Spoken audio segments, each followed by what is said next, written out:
साठी सगळ्यात महत्त्वाचा यक्ष प्रश्न म्हणजे व्यासपीठावरती बोलायचं कसं. ओ माय गॉड, इथेच तर सगळी गंमत आहे. इथेच तर आम्हाला भीती वाटते. म्हणजे काय होतं माहिती आहे का, आमच्या पोटात गोळा येतो किंवा पायामध्ये लटपट होते, हृदयातले ठोके वाढतात, ऐन वेळेला काय बोलायचं सुचत नाही, घशाला कोरड पडते, काही जणांना हे सगळ्या गोष्टी होतात. हे खूप नॅचरल आहे. मी आधीच सांगितलेलं आहे. 70% लोकांना मृत्यूच्या भीतीपेक्षा सुद्धा व्यासपीठावरती स्टेजवरती जाऊन बोलण्याची भीती ही जास्त वाटते. आणि या सगळ्या छोट्या छोट्या एपिसोड्समधून आपण या भीतीवरती मात कशी करायची हे शिकणार आहोत.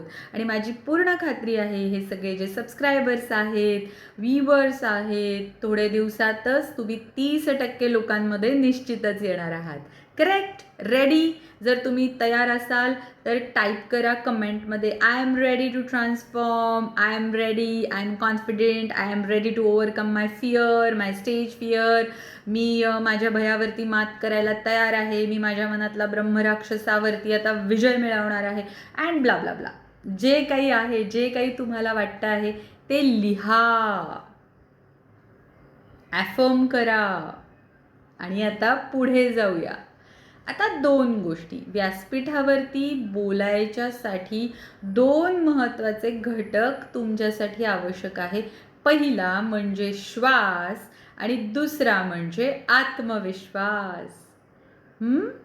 खूप जणांना बोलताना धाप लागल्यासारखं होतं. म्हणजे काय, हृदयातले ठोके वाढले. हृदयातले ठोके वाढल्यावरती परिणाम कुठे होणार आहे? बोलताना. आणि मग तुम्ही माईक घेतलात आणि बोलायला लागलात तर ना, पाठीमागे म्हणजे जे बसलेले आहेत ना, ऑडियन्सला असा तुमचा असा ब्रीदिंगचा आवाज येतो. तुम्हाला दम लागलेला असतो ना. हृदयातले ठोके वाढले म्हणजे काय झालं? दम लागला. फिअर, भय वाढलं. भय वाढलं मग त्याचा परिणाम कुठे झाला? बोलताना अडखळणार तुम्ही. श्वासोश्वासामध्ये तुमच्या रिदममध्ये फरक जाणवणार. ठोके वाढल्यामुळे तुम्हाला दबका येणार. दबका आल्यामुळे ब्लँकनेस येणार. सगळी बहिणी भावंड आली एकाच्या पाठीमागे. हां, मग हे कशामुळे होत आहे? हे सगळं पुन्हा एका म्यानात 2 तलवारी राहू शकतात. नाही, एका म्यानात एकच तलवार. तसं एका मनात आयदर फिअर ऑर कॉन्फिडन्स. मग तुमच्या मनात काय आहे आत्ता? कुठले थॉट्स आहेत? कुठल्या गोष्टी चालू आहेत? भय. भयाचा ब्रह्मराक्षस मोठा आहे ना तुमच्यापेक्षा सुद्धा. तो भयाचा ब्रह्मराक्षस मोठा आहे. त्यामुळे मग पोटात गोळा आलेला आहे म्हणजे फिअर. धडधडत आहे म्हणजे फिअर. घशाला कोरड. घसा कधी कोरडा होतो? घाबरल्यावरती घसा कोरडा होतो ना. करेक्ट. त्यामुळे ह्या सगळ्या लक्षणांवरती आपल्याला आता मात करायची. म्हणजे एका छोट्याशा गोष्टीपासून मग बऱ्याच गोष्टी तयार होत आहेत. मग ह्याचा परिणाम कुठे होतो की माईक घेतल्यावरती श्वासावरती परिणाम होतो. त्यामुळे आज आपल्याला जर व्यासपीठावरती उत्तम बोलायचं असेल तर एक म्हणजे आपला श्वास आणि दुसरा आपला आत्मविश्वास. या 2 गोष्टींवर आपल्याला काम करायचं आहे. मग श्वासावरती काम करायच्यासाठी आपण काही छोटे उपाय बघणार आहोत. आणि मग तुम्हाला पहिले नियंत्रण कुठे आणायचं आहे? तुमच्या श्वासावरती नियंत्रण आणायचं आहे. आणि दुसरं नियंत्रण कुठे आणायचं आहे? तुमच्या फिअरवरती, तुमच्या भयावरती.